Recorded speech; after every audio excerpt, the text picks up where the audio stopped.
The year was 1691. An 80-year-old man named Thies of Kaltenbrunn was brought before the judges of the town of Jürgensburg as a witness to a church robbery.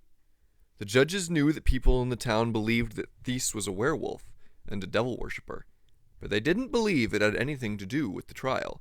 Despite this, by the end of the examination, Thies not only admitted to being a werewolf, but had given one of the most interesting and unique perspectives on lycanthropy medieval Europe would ever record.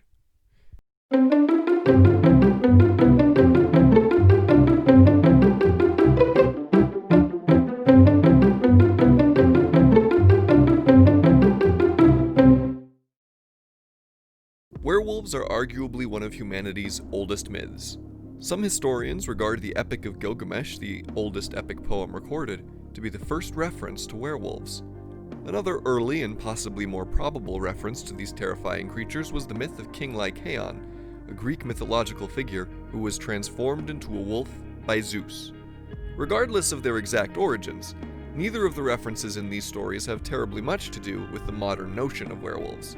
The modern concept of a man or woman who willfully or otherwise shapeshifts into a wolf was largely popularized in Germanic paganism, a symbol of the warrior class.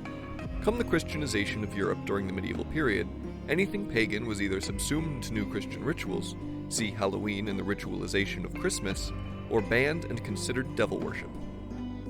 Traditionally, werewolves were seen as the latter. The exact theorized mechanics behind becoming a werewolf varied widely, whether it be a curse, a mystical conception, or simply devil-enchanted oils, but the common thread was that it was no good, very bad satanic news. That is, until the entrance of Thies of Kaltenbrunn.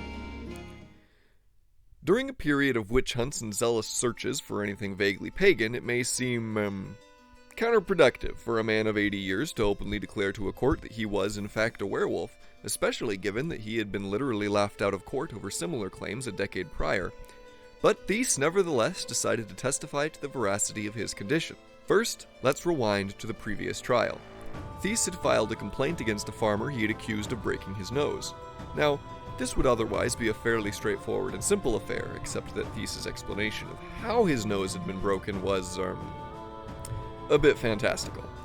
See, he had said that he was on a trip down to hell in wolf form, where the farmer, a practicing satanic witch by Thies' account, had struck him on the nose with a broomstick adorned with horses' tails. Although one of the judges did in fact verify that his nose was broken, they saw the broader narrative as questionable at best. That is to say, the trial was concluded with him leaving while they laughed. But fast forwarding back to 1691, they decided for reasons lost to history to take him seriously this time. They gathered other witnesses to testify to his sanity, which surprisingly were common, and found that he had also become popular and well-liked since his previous appearance in court. But what exactly made Thies' account so significant? As you may have picked up from his previous relation of a journey to hell, Thies claimed that werewolves were not the enemies of God, but rather his servants. In fact, he explained that he and several other werewolves met, donned wolfskins, although he later changed this particular detail, and transformed into wolves 3 nights a year, and would then descend into hell to fight off the devil and the witches that served him with iron rods. As said in the original trial record, ordinarily they went to hell 3 times, during the night of Pentecost, on Midsummer's Night, and on St. Lucia's Night. As far as the first 2 nights were concerned, they did not go exactly during those nights, but more when the grain was properly blooming, because it is at the time the seeds are forming the sorcerers spirit away the blessing and take it to hell, and it is then that the werewolves take it upon themselves to bring it back out again. It is from this trial that the now semi-famous phrase, the Hounds of God, is dubiously attributed to Thies, though evidence to this particular detail, at least in English, is lacking. The judges were confounded. Here a man was claiming to be a werewolf, a satanic pagan creature who hated the devil, and yet traveled to hell 3 times a year. When pressed, he explained the werewolves were the cause of good harvest. They would descend to hell and steal back grain that the witches of Satan had stolen to damage healthy crops. This didn't convince the judges. They asked him if werewolves could really go to heaven, conceived by Satan as they were. He doubled down. Witches, in Thies' retort, were evil and went to hell. But werewolves? They were defenders of humanity, protectors of the faith who fought back the harvest curses of the devil. They surely went to heaven. At this point, the judges were perplexed.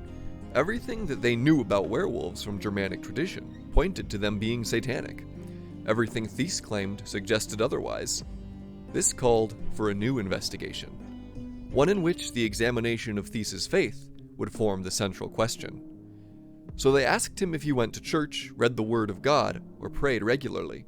He said he did not.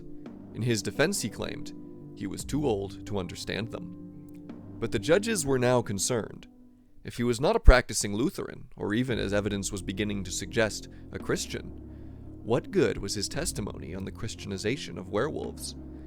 Now, it's unclear whether Thies was or was not a Lutheran. It's unclear exactly how religious he was at all. But one thing is clear. Thies was known to bless horses, cast folk charms, and act as a local healer. And none of the charms that the judges could find invoked the power of God. The judges had heard enough. The question of the legitimacy of the Hounds of God was put aside, irrelevant to this new conviction.